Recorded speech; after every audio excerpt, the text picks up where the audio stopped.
If you've been playing offline fighting games at locals in New England, it doesn't take any luck to run into LuckyD, who has been attending them since 2008 in the fleeting glory days of the Tokyo Game Action Arcade. At this point in time, you might be more likely to have met Daniel LuckyD Lehmann as a tournament organizer, as he's been running a Boston fighting game local, Friday Night Fights, full-time since 2016 under the brand name of TravellingController, which travels with more than 20 PS4 fighting game setups to majors and locals across the East Coast. You might feel unlucky to have to run into LuckyD in bracket in Street Fighter IV. By no luck of his own, but through sheer force of will and length of limbs, his Dhalsim has upset many people, whether it's considered an upset for the spectators, or if his opponent is left upset at the end of their match with him. Upsetting people firsthand with one of the most frustrating characters in history has given him unique insider knowledge into the minds of struggling fighting game players. Having that insight has proven useful when mentoring newer players that he's taken under his wing and helped develop into regional powerhouses or national titans, no matter how many years it takes for them to get there. Let's get this interview started before we get timer scammed. This is Beyond Frame Data, inviting you to meditate and stretch the limits of your imagination with Daniel LuckyD Lehmann. What's going on, everybody? It's your boy Haney, aka Scion, and you're watching Beyond Frame Data. Today, I'm joined with a very special guest. Everybody, please give it up for Daniel LuckyD Lehmann. Woo! LuckyD! Ah! This has been requested by me.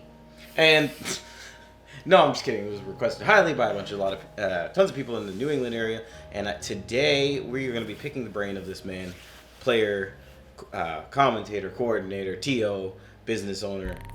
What's going on, man? How you doing? Not much, Haney. I'm happy to be here. I'm going to pick your brain a little bit, and we're going to go all the way back. We're flashing back, guys, to a part I like to call the beginnings. And I want to know about you as a player. What got you into fighting games? Okay. Well, I want to say thanks for having me on. Obviously, you and I have known each other for a long time. Yeah, we go way back. Way back. And it's been one hell of a journey. And it's been awesome. I mean, it's been... Thank you for coming, man. Yeah, of course. Of course. What got me into fighting games? So I originally... It kind of is a little muddled at this point. Mm-hmm. There was a bunch of things that got me into fighting games in terms of internet, like pre-YouTube, like 05 stuff. Damn, okay. Where I would watch Family Fun arcade videos. When, Family Fun arcade videos of Third Strike Rambats, where guys like Arlieth, Gutex, John Rockefeller. You were heavy into Third Strike? Yeah, Third Strike was like the first fighting game that I kind of got into. Who'd you play? Well, I mean, so when we're talking like when I first got into it, I didn't really play anybody. Like I kind of played like Makoto because crouching medium kick was good, but like it wasn't a main. Right, yeah. Like, and then I played Ken, but like I'm talking like I didn't know that you could quick roll. No, right. So my strategies were all based on Oki setups when you couldn't quick roll, and then when someone would quick roll, you're like, what? My mix up was gone. So, but I really got into Third Strike when I watched Family Fun Arcade. Nice. VODs, but that's obviously in California. For those who don't know, Family Fun Arcade was an arcade in California, and they were the first people to post Family Fun Arcade VODs and recordings on YouTube. And you can actually find on like the Shen's YouTube channel all of those Rambats still. And they have Dr. Sub-Zero. Wow. Dr. Sub-Zero doing shoutcasting for it. That's awesome. And I still watch it to this day sometimes. Like it's still a fun. We're both nerdy. Yeah, it's great. Yeah. And then I specifically remember that first time that I played fighting games against someone who played the games like that. Yeah. I went to UMass Amherst, and I went to their video game club, and just one time. I feel like it always starts with an ass whooping somehow. Right. I feel like. Right, and I ran into a guy named Iron Zen, Kenny, and he's a old school fighting game player here. Shout out to Kenny. And he didn't know, like I didn't know who he was. All I knew is that he came to this thing with a PS2 arcade stick, and arcade sticks were new to me too. I've never seen any of this stuff. So he plugged in his PS2 arcade stick into the PS2 that I brought to play Third Strike. Yeah. And he destroyed me with Hugo. Like, just manhandled me. Wow. Hugo on Third Strike too. Yeah. And I've actually told Kenny the story since then. Oh, that's and he's told me... It's pretty humble. So, and two things. He's told me two things. One, he doesn't really play Third Strike. And two... The option select before it was the option select. And two, he doesn't even really play Hugo. That's an option select before the option select before the option select before the option. So I got hit by... With awful... I got hit by, like, the sub character on your sub game. And he still destroyed me. So, but then... So that kind of got that transitioned me from going Third Strike is a world in California that I'll never be able to have into there's something here for me. Like there's something in Massachusetts. And then eventually I went to a place called Tokyo Game Action. And that was yeah, and I actually didn't even go for fighting games. I didn't even know there were fighting games there.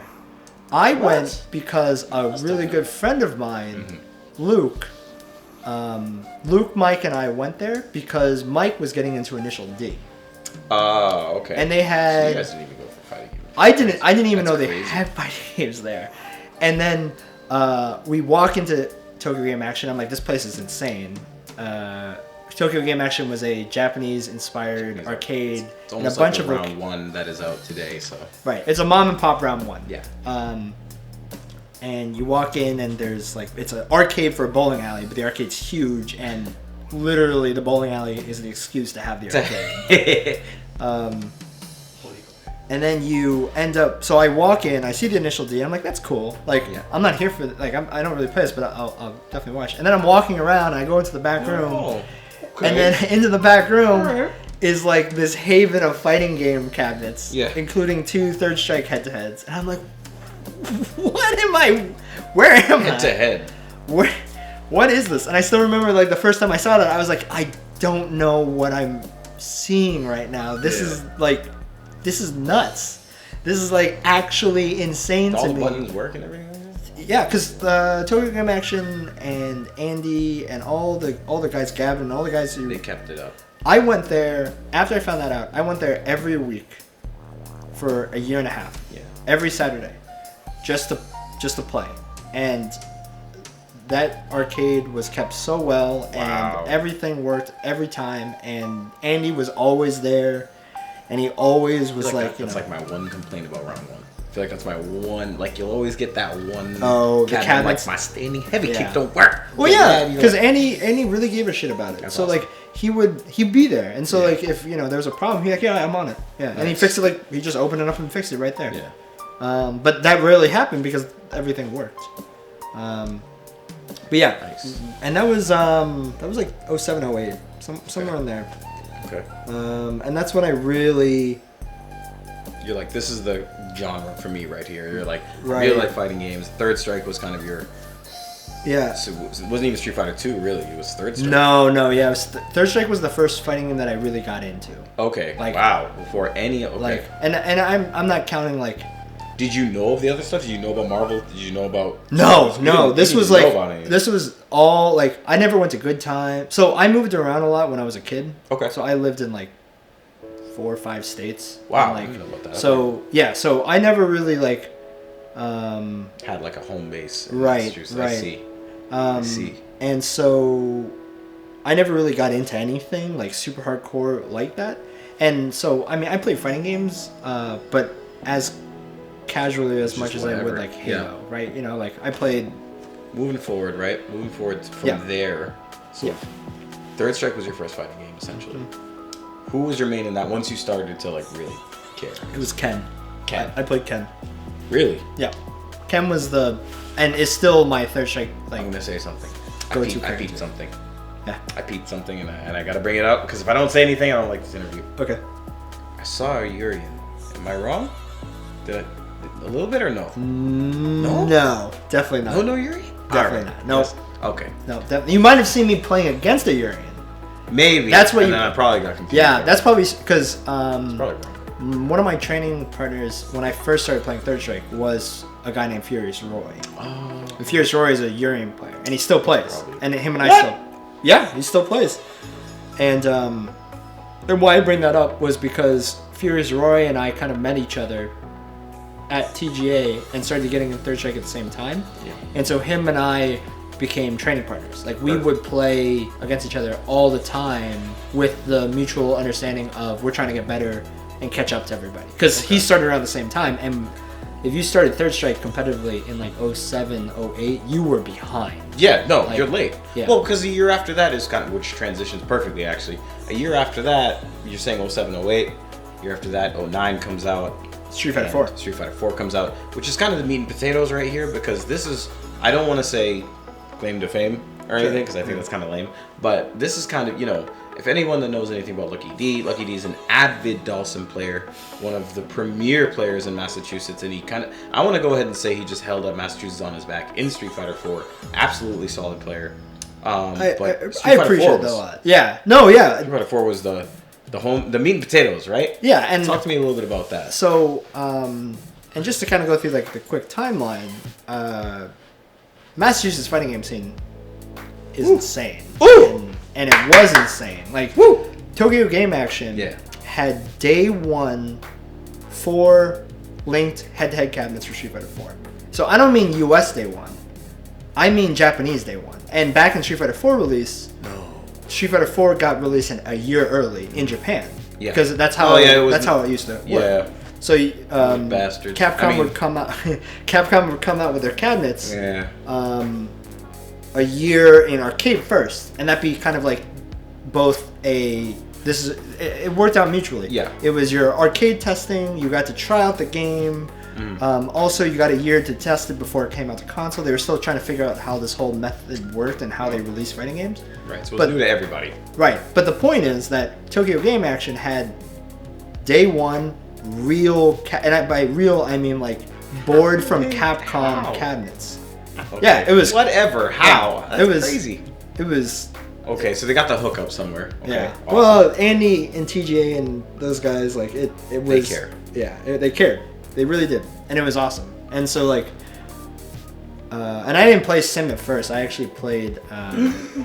Day one was like Ryu and Rufus. You're calling me out here, man. Calling me out. Well, so what eventually happened was I got really sick of losing. Ooh, I want to hear Salty Dan, everybody, ladies and gentlemen. Well, what ended up happening was I really wanted to get better at defense because I kind of was a nut that just went in both Third Strike and Street Fighter 4. So I was like, I want to play a character that forces me to play more defensively, and it just ended up being Sim.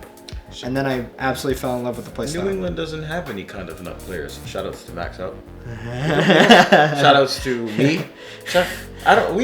We play solid. What? Just a little footnote before you continue. Sure. What do you value more, defense or offense in fighting games? Defense. I want to touch on that later. I'm glad I footnoted it. We'll circle back. Keep going. I value defense. Sorry, I'm biased. Go ahead. That's okay.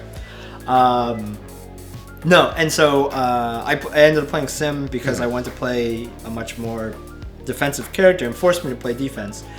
And then I ended up falling in love with the character and the style of it. Yeah.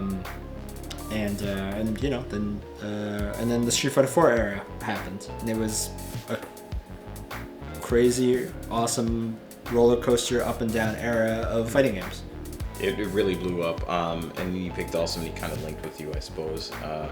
But you still played other characters too, even when you're playing Dawson, right? Yeah, I think when you play Street Fighter 4 that much, You naturally just. yeah. Like I was very fortunate that I got to play Street Fighter 4 with. I mean, I traveled. You can name drop. It's fine. I plan on having you do that. To be honest, that's one of the questions. Go ahead, name drop as much as you want. Well, I traveled so much playing that game, and I got to play so many people playing it, both locally and like throughout the U.S. Yeah. And I just traveled because I wanted to play more people. Yeah. And I got to play tons of people doing it, and I'm very proud of my accomplishments, my tournament placements, my wins and losses, and just the whole thing. Like I don't regret it. I would do it again in a heartbeat, and it's something that I hold like. There's a lot of very important things that I grew up because of that whole journey, and I loved it. It was a ton of fun. Yeah. How long was Tokyo Game Action able to stay as a home base for you in Street Fighter 4? Oh man, so it was really sad. Tokyo Game Action actually closed in somewhere between 2009 and 2010. Basically, the owner went out to Japan for stuff, and as he was gone, the sprinkler system went off and ruined the whole thing. Like beyond saving and repair. What would you say in Street Fighter 4? What would you say was one of the biggest highlights, highlight moments for you while you were as a player? Oh man, highlight moments of me playing Street Fighter 4. I would say that they all kind of have the same inner dialogue with me. Mm-hmm. It's that I got to play a really strong player, and for all the ones that I lost, and I've lost to so many good players. Yeah.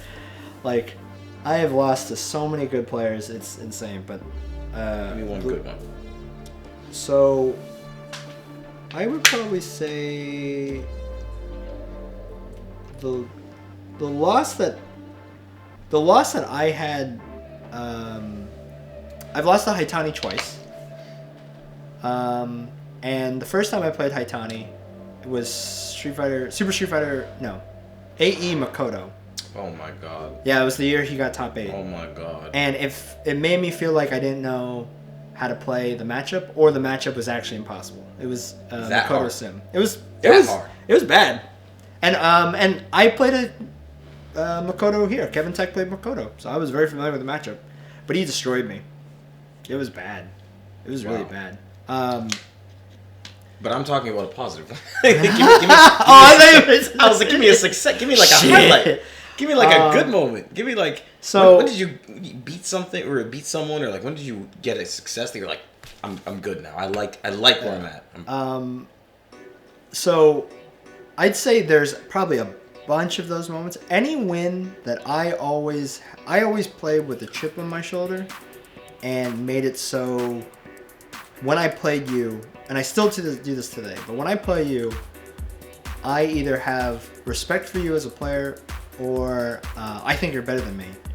And I feel like that's what you think. Yeah, and I'm learning. The same way, I think. Yeah, and learning how to overcome that, and then having the heart to have that excitement and push through that, and then overcoming and winning that, leads into me popping off, which then leads into moments that I'm super proud of. So, I mean, for Street Fighter 4 people, I'm proud. I beat Chris G once. I beat Wolf Chrome once in tournament. Nice. I've been Zeus before in tournament. There was a lot of really good matches, and every single one, I'm like, I popped off for. Yeah, there you go. Like, it's okay to say you pop out. I just wanted to know. I'm like, you're happy, right? No, yeah, nice, yeah. Dude. Nice. Shout outs to Ill Will. We always talk about this story. He always brings the story up to me. Maybe foreshadowing, maybe spoilers, but all right. When I went to one of the first Wallcades, which was a tournament series in Rhode Island. Yeah. Rest in peace, Paul Wall. The tournament had New York players come down, and Smooth Viper was one of the players, a Marvel 2 OG. And I didn't know who he was, and I didn't know anything about the lore or history. I'm just playing, right? But I know he's from New York. So I beat him, and then I stand on a chair and pop off. Right? That's what I want to hear. I stand. Good. This is yo. Unload, man. I popped off on him, right? So, yeah. And then later in the tournament, he then beats Rob Stevens in tournament. For all those who don't know, Rob Stevens is one half of the Stevens brothers, and they were really strong for Massachusetts, and like for a really long time, kind of set the bar But Yeah. Sorry, keep going. So he beat Rob Stevens, and then he doesn't look at Rob Stevens. He then walks up to me and just starts staring me down. And I'm like, he's like, he wants you. He wants to beat you. And I'm like, what's happening? Like, this is good. What? I'm so happy. Yeah, it was awesome. And someone pulled me aside and was like, you got to go beat the shit out of him now. That's what it is. When someone gives you that look, you got to beat the shit out of it. Someone must die tonight, unfortunately. Like that's just back in the day when you beat someone in a set, they're dead for whatever reason. They cease to exist that day. It was a ton of fun, and all the things that I contribute to my own, like, it's one of those things where, like, I'm super proud of everything that I accomplished and every win I had. Nice. Every loss got me there, and it's something that I did on my own. Like, despite, like, all the opportunities or all the things, it was all, like, my choice, and I'm the one who went out there, did it, put myself in those situations, and then sometimes came out on top. Yeah. And for the ones that I didn't come out on top on, that's how it happens. Yeah. Right. That's just kind of how the dice rolled there. Yeah. But it was great. It was a ton of fun, and I still love it to this day. You've actually been the cause of a lot of tech, I suppose, going out for like the Dawson players. So there's a lot of players that have been brewed because you play that character. Now, do you yourself have a favorite character or favorite player in Street Fighter 4? Any players that you're like, yo, he's so good, or like, did you look up to anybody? Or? So, it's funny. It is funny you mentioned that. I actually never considered myself the best sim, or even remotely close to that conversation. And I don't want to say that people even said that. But I was put in the conversation of like a really good sim. Oh, okay. And in that conversation, but in my mind. Oh, I think I know where this is going. Well, in my mind, Arturo and Filipino Champ were just the best. Okay. Wow. Wait, over all sims? Over all sims. Over Mochi? Well, if you want to get into Japanese sims, it's tough because Io and YC Mochi. I was sorry, I was just gonna say. Here's the problem with Io and YC Mochi. They didn't compete a lot. Oh, I see. They were just good, but they didn't like leave their. Right, they were like online players. I see. Io did win the first street. He won the national. Yeah. But he won the first national tournament. Yeah. And I'm not saying they didn't travel. Yeah. But in my mind, it was hard to follow them because they only went out to certain things. Yeah, Champ and Arturo put themselves out there. They competed all the time. Yeah. And Arturo can beat everybody if you get to play zoning ST sim, and Champ had all the tech and the knowledge of matchups and mentality. practice. Yeah. So he's very militant. Yeah. So those how he trains. I looked up to those two a lot, and then gravitated toward the sims that we were always we admired them, but also tried to mold our own way. So like Snafu.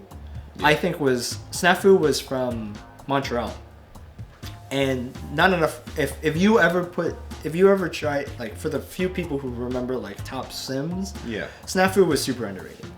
That dude was smart about sim. Because you were able to play Street Fighter 4 in many different regions, and primarily you come back to home to Boston. How different is the Boston FGC?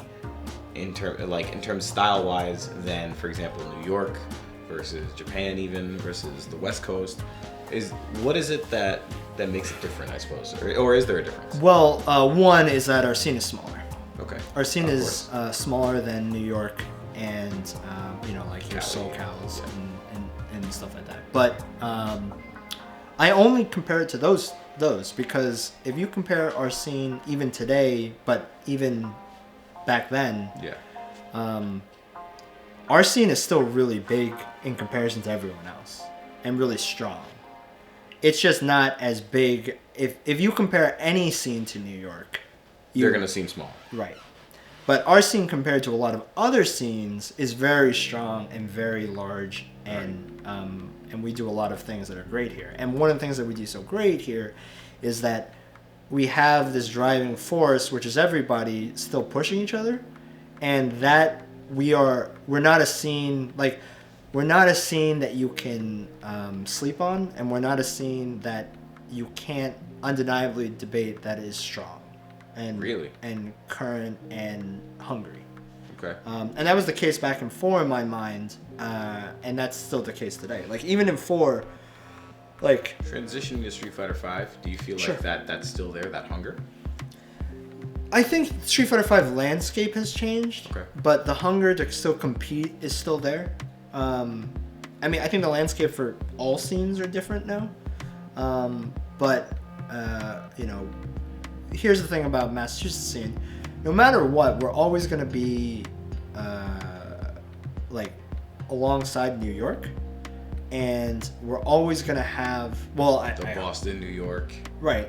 The Boston, New York thing. And then we're always going to have, hopefully, driving forces within our scene that's still hungry to get better and push each other. Yeah. And so, you know...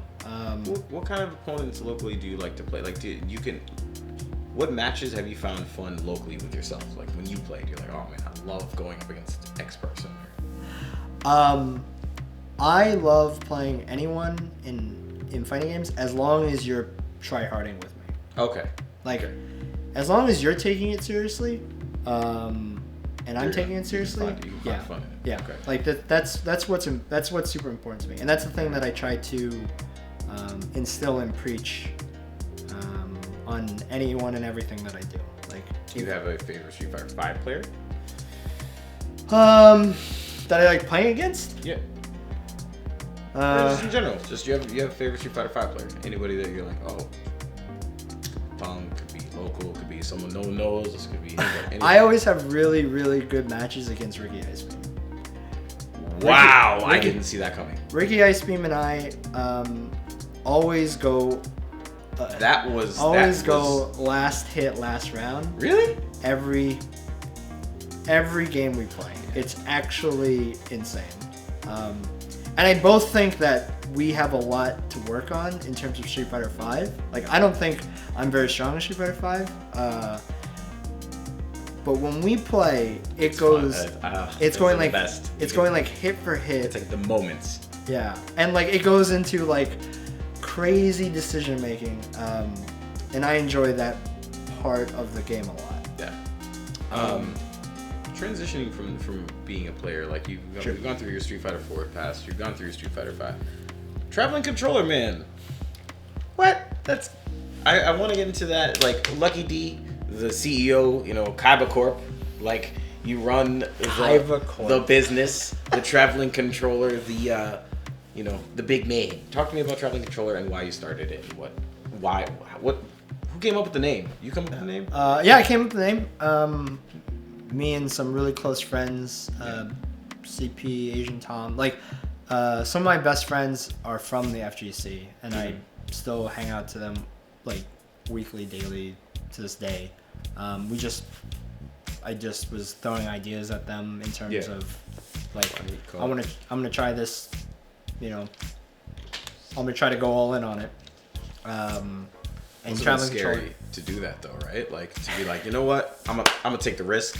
I'm gonna open up a company. Let's do it. It was. I mean, it was scary, and it's also kind of just what I like. It's this weird mix of like, absolutely terrifying / driven on a passion / this is, you know, this is what I want to do. Traveling Controller is just something that I'm super passionate about. Because I'm just super passionate about the fighting games and the scene, and also, like I said, most importantly, that fighting games still stay in my mind what's important about them, and it's building places that people play games like that.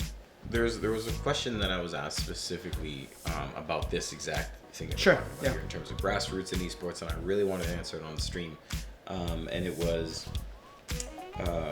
How do you distinguish yourself differently from esports, and how tightly bound are you to grassroots versus esports? Like, where does Traveling Controller fit into all that? And like, how How do you see it? So I don't see. I think there's a lot of great and crappy things that happen because of esports, and I don't see. I'll be honest. I don't think. Go ahead. I want honesty on this. Go ahead. Yes. I don't think of anything of. I know what I want to build in terms of like what I enjoy out of fighting games, right? Okay. I very much care that people play games like that, and that's the attitude toward everything. And whatever opportunity, entity, whatever comes through that way, that's great. Yeah. And whether that's grassroots or that's esports, Doesn't or matter. Your dad saying like, "Hey, I like fighting games," or whatever. Yeah. It doesn't matter to me as long as that type of principle stays intact. Okay. Do you feel Traveling Controller does a good job of keeping that I guess that pinnacle? Yeah, I think so. Cool. I'm very proud of where it's gone to at this point. But I do admit that there are things esport wise that are shaping the landscape of the FGC beneath our feet, and some of those things could be seen as bad. Okay. For the scene, but I always try to take things with open-mindedness. Yeah. And try to find the good in them toward what I'm looking for. For example, Grand Blue just dropped, right? Yeah. I thought the game would be trash. Really? I thought the game looked awful. What? And when you tell me like it's a Get out. when you tell me it's a gacha game based into a fighting game made by a company that's never made a fighting game, I'm just saying. Please leave. And then you tell me,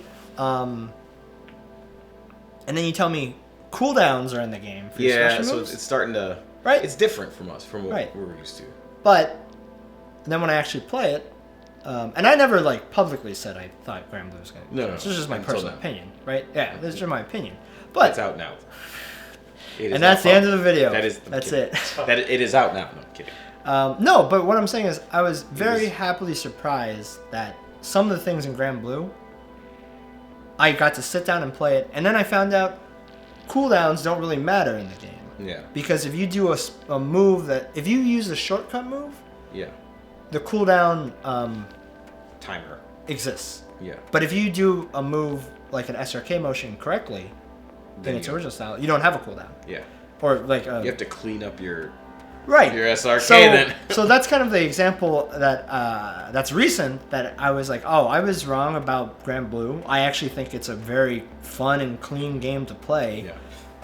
And I'm happily surprised about that. We like Grand Blue. Oh, Don't say it's Grand. fairy. Oh. Hey. They gave Sim an uppercut. Woo! They gave Sim an actual uppercut. They gave him the gun. They gave him the actual gun. They were like, here's some ears and a gun. You're good. Nice. You're good. What is the future for Traveling Controller itself? What is the goal? What are you guys looking for in 2020? Like what's So right now my I guess what we're trying to do, well, what's important to me is trying out so for Street Fighter 5 we're trying out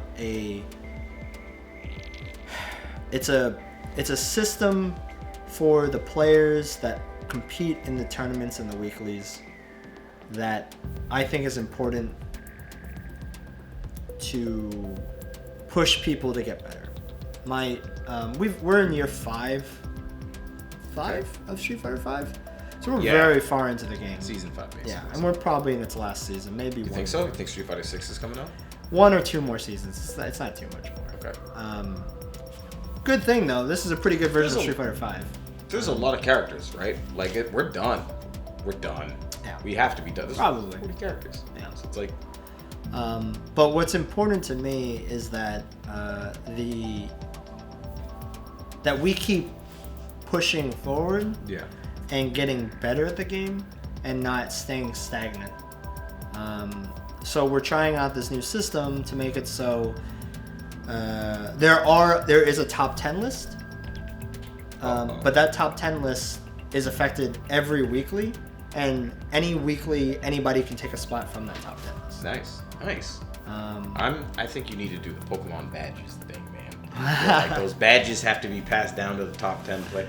Like the number, if Nick gets bumped, if you're the number 1 player and you get bumped, you pass that badge, man. You give that badge to the next person, you got washed next week for you, sir. Same thing with Zaf. Zaf is already getting the Boulder badge, just cause. That's what you are the Bolt. That's it. We did 5 qualifiers for the beginning of this with SFL. Yeah. Zaf and Burkish won 2 of the qualifiers, so they're in the top 10. Yeah. And it also encourages people to go to the weekly, right? Because if they want to be ranked, if they want to be, of course. If you want to be on that, you have to go to Balance Match, or you have to go, which is primarily where you go, right? That's Traveling Controller's kind of. Right. I have to say that if I'm wrong. No. I have to give Balance Patch and the weekly and all the monthlies and all the stuff that we do there. Yeah. It's really insane what that weekly and the fighting game community there has turned into in every aspect of the way you can say that. Like location. Well, no, I mean like location is important, but like just how many people show up to that weekly now? Like, I mean you were around too. Like, it used to be Game Universe, not even Game Underground. It used to be Game Universe in a basement. You're conducting this in the way I feel like an orchestrator. Perfect. Yes, and then into yes. Game Universe was a venue that I hold very dear to my heart, and I still do things with Jamie. GamerCon is going to be in March. Is their big regional thing that I'll fully support, and Jamie and those guys. But Game Universe was our original home. And Fight Night on Fridays there was like 15, 20 people playing. It was literally like 15 to 20 people, 10 to 15 of them playing Street Fighter 4, and then like 5 or 6 other people coming in and playing other things. Yeah. And then if Marvel dropped, it'd be like, oh, here's a few more Marvel people. Yeah. And it was a ton of fun. Like it was super awesome in its own sense. The Balance Patch numbers now versus that is just, you can't even compare. I mean, the transition between Game Universe in 2010 to Balance Patch 2010, like, I mean, we had like 100 people last week. It was, and this is not Smash. Like, this is no Smash tournament. This is a fighting game event weekly that has turned into good stuff. It's nuts. That's all good stuff. Good stuff to you, man. That's great. No. For Traveling Controller, how many, besides you, because I don't know if anyone else knows, for Traveling Controller, how many people are part of it? Like, who else is part of Traveling Controller? I'm not. Everyone helps. Everyone helps in some way, shape, or form. All right. But this is primarily. It's your baby, right? It's my baby. You know. There you go. I mean, this is what I do. This is what the passion is. This is what I do. I think about and work on. I mean, I have to balance, like, real life. How do you do that? Girl, carefully and slowly, and 1 hour at a time. That's the most honest answer. I was like, is he gonna go into depth on this one? No, there's no secret to it. It's just sincere effort. Sincere effort everywhere. It's good to have someone that understands your hustle. That's good though too. Yeah. Someone to be on board with that. That's good. Yeah. Perfect. We're gonna get into a portion where I'm just gonna ask you a bunch of fun questions. We can all relax. A bunch of fun questions. Go through them as quick as we can. And then I'm going to kind of pass the mic over to you, and you can kind of say whatever you need to say to this. Okay. Cool. Favorite, because you did play Marvel 3. It's going to be a Marvel 3 question. Favorite Marvel character? Favorite Marvel character? Marvel 3 character? Mm-hmm. Magneto. Good man. Have you trained with that character? Dude, that character is so much fun. That character is what I want in any fight. Okay, I know I said this. I said Fox from Melee is how every fighting game character should be. Magneto is how every character should. If you touch Magneto, you wouldn't want to play anybody. It's called freedom. Yeah. It's the freedom just to do what you want to do. Yeah. It's still fun to do some of his long combos. The super jumps and everything. Oh, it's so good. Yeah, the ROM loops. ROM loops are so fun to do. Your favorite set? What is your favorite set to watch in Street Fighter? Your favorite set to watch? Oh. We can go Street Fighter 4 first if you want. Oh man. Let me see here. So I'll categorize them. The top players set is probably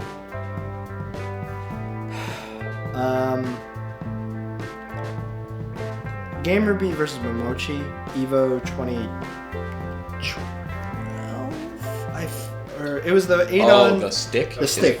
The stick incident. Stick, yeah. That was 2015. If you guys don't remember, in Evo 2015, Razer was coming out and they were saying how amazing their sticks were. Razer was saying that their sticks were the best. They were saying you should definitely get a Razer Pantera. No, that wasn't it. But you should definitely get a Razer stick. And then there was a malfunction on stage between two players, Momochi and Gamer B. Momochi, that the year prior was 2014. Yeah. Momochi 2014 was looking like Infiltration 2012. Yeah. Momochi was just and he was doing it with Ken, who there was a difference between his Ken and other Kens at the time. But yeah, and that was a crazy set. That was a crazy set, and I actually, it's crazy. The stick malfunction was nuts. The reason I remember it is because I still remember Gamer B. Yeah. Tiger kneeing 8-on, using 8-on, and doing in footsies Tiger knee Jaguar kick as a footsie that went over Ken's low forward. And then he did Jaguar kick, down fierce, red focus cancel combo. And I still remember that, we're talking I don't know, we're 5 years into Street Fighter 4 at this point. Still think about that. Yeah, and I still remember watching it and being like, God damn, I'm still really into this game. You know what's weird? I was thinking, it's so funny you say it. I was thinking today, I don't know why, okay? I woke up, and as I was driving to work, I'm like, who does wake up? Because I watched the Daigo vs. Momochi Topanga, the last Topanga set in Street Fighter 4. Mm-hmm. Daigo woke up hop kick with Evil Ryu, and he woke up, and I was like, "You goon!" That's all. No, I don't know why. I got coffee. I was like, "Why would you do that?" Yeah, right. That came out of nowhere. Yeah. Before that, I was thinking about him late. Yeah. Then I'm like, "That's such a weird option." It's crazy. Why would you? It's crazy. You still think about It's airborne. Yeah, right. Yeah, it's airborne. It's but still, you don't wait. You wait. What if he did? I think he thought the Kara grab. I was thinking he thinking of the Kara grab, and he thought Momochi was gonna go for that on wake up. In which case, that beats that. Yeah. Did he? That has to be that. He has to have thought the grab was coming. Whatever. And then I think one of the crazier sets in terms of in person. It actually wasn't me. Yeah. Playing. There was a Haggard player from Connecticut named Essex. Oh my god, I love Essex. Yeah, Essex is an awesome dude. Oh my god. But so it's super random. It's year 1 of Marvel, right? What are you talking about, Evo? We're talking about Evo. So, I'm excited. The moment that I had that was what was so I'm at Evo and Essex is at Evo and a bunch of us are at Evo, right? Mm-hmm. So Essex is playing his matches in pool, and they're like, "Okay, Essex, you're gonna go next on stream, on the stage." And everyone's like, "Yo, that's so awesome!" And then it's like, "Oh yeah," and then you're gonna play Daigo. I remember this. And this was when Daigo did that whole promotion thing, "Oh, I'm coming to Evo and I'm entering Marvel." That was my favorite video. Right? I want to reenact that video. So Daigo comes out and it's like, "Oh, I'm gonna enter Marvel," and everyone's like, "Yo, Daigo's entering Marvel." Dude, he was, And so, I think he was active. If this wasn't the first time that he played on stage, it was It was probably the first time he pressure, played. the sweat. You could actually the video came out in like 1080p. The sweat that's on his face was crazy. I just remember like I'm standing there like being like, oh, let's go Essex, let's go. Yeah. And then when Daigo would hit Essex, the whole room exploded. And I just remember turning around and going like, oh my god, there's a lot of people watching. Like, this is what it feels like to have everybody watching your match. Yeah. And that was awesome. Like, I was like, damn, Essex, you are in for some shit right now. I can't even believe that you brought that one up. I wouldn't even have thought. Like, nice. Okay. I still think about that. Any other? You got one more set or no? I mean, those are things that like I remember watching and really enjoying. There's too much of me playing, even to like this day, like, you know. What does the future hold for LuckyD as a player versus a businessman, or have you fully transitioned over to running the company and the player stuff is all dead, or are you always going to be a player like deep down, or like what's the future hold? I don't ever plan to stop being a player in some way, shape, or form. Okay. Part of the reason why my battery, like my internal battery is so ongoing is because of being a player and because of enjoying it so much. Because as long as I enter a tournament when I can, like, you know, there's exceptions to that, but as long as I sit down and enter a tournament and I still feel that fire of enjoying it in terms of like my best versus your best, Okay. let's go. Even though my best at this moment isn't probably very strong. I just want, Yeah. the effort. Yeah. That you I don't. respond It's fine. And if you beat me with your best and you destroy me, I'm totally fine with that. But Just give- yeah. Yeah, but know that I'm going to give you my best, and as long as that fire is still there, I'll never not be a player, as well as everything else. Perfect, man. That's pretty much everything I have. Yo, LuckyD, thank you so much for coming by. No. As Thank you for always, having me, of Hank. course, It thank was you. a pleasure. Appreciate it, bro. Thank you guys so much for watching. This has been Beyond Frame Data. I'm gonna make an objection, okay? This is my objection. Camera's on me. Oh! I'm here. Oh no! So Oh, this is actually Special this guest? is happening. No! Special guest appearance. Dan, Uh-oh. I'm psychologizing you, okay? We do this in fighting games. Oh, okay. no. We make pretty deep reads. Yo, me. You talked about how when you were a kid, you traveled a lot as a family, right? Home to home, place to place. Then as a Street Fighter 4 player, you also traveled a lot. Different locations, locales, moments. I've Now- never had this connection or conversation, even in my head. So I'm Okay. listening. Now, in 2020 and since 2016, you were building TravellingController. Yeah. You were building up Game Underground, building up balance patches weekly. Yeah. I think I know You mentioned building a home earlier. where is home, I think is what he's about to say. It's not where is home. It's do you feel a kind of emotional significant character arc in your life going from traveling, not really having a consistent home, I see. and then making one for other players? Thank you, Matt. That's a And I good one. remember, if I may continue a little bit, Sure. in EVO 2017, I think it was, you were nominated by the scene here in Boston to have NuckleDo's Capcom Cup Oh my prize God, I money totally forgot about fly you out. Yeah. This is too interesting for us to pass up, because Yeah. to me that's like you building a home and then the home takes you somewhere. And now I'm gonna let you take this thought somewhere. I Oh. I totally forgot. Actually, Shout out to that's a NuckleDo. good one. Yeah. So, yeah, it's almost like you've raised multiple scenes to become like your children, but like now they, yeah. Go ahead and answer that one. That's a good one.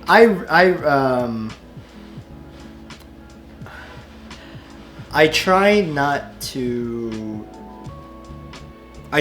to take the role that is like the father figure see. of the scene, because to me I still want to be a part of the scene. Okay. In terms of as a player and as an entity and things like that. So that's how I've always kind of done it. But what Matt was saying was that I think there is an incredible amount of freedom that you're granted if you're able to, on your own accord, travel somewhere, however that happens, and be a part of something like this where it's all self-driven. Yeah.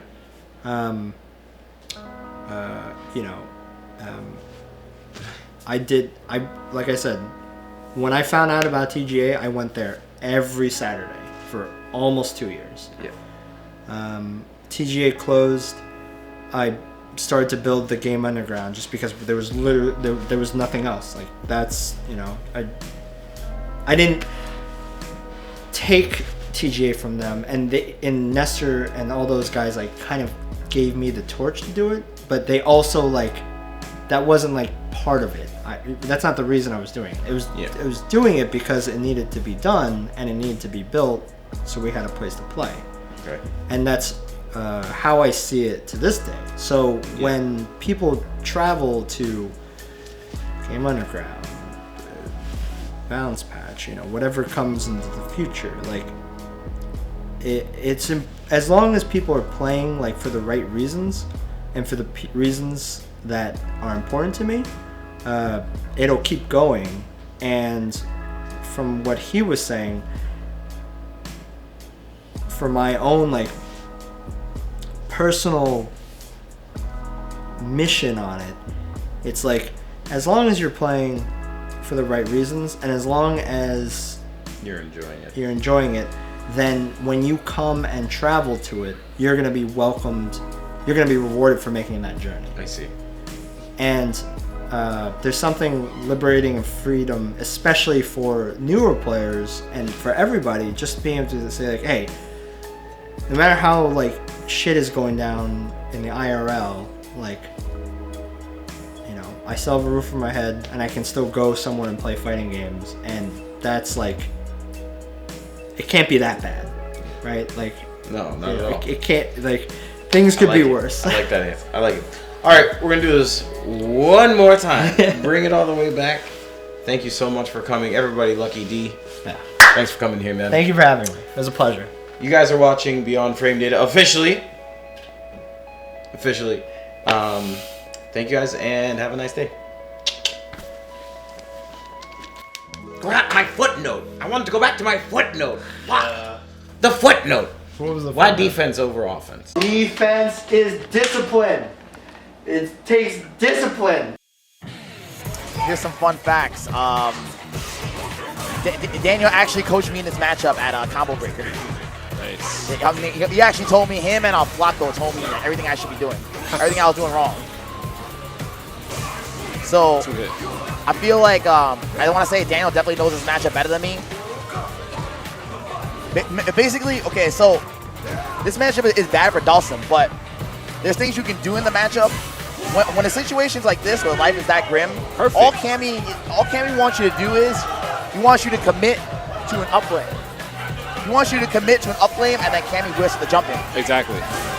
But Daniel's seeing right through it. Oh my God, he's no how to block. Oh my Down God. twice? That works? I didn't even know that worked. Daniel, stop.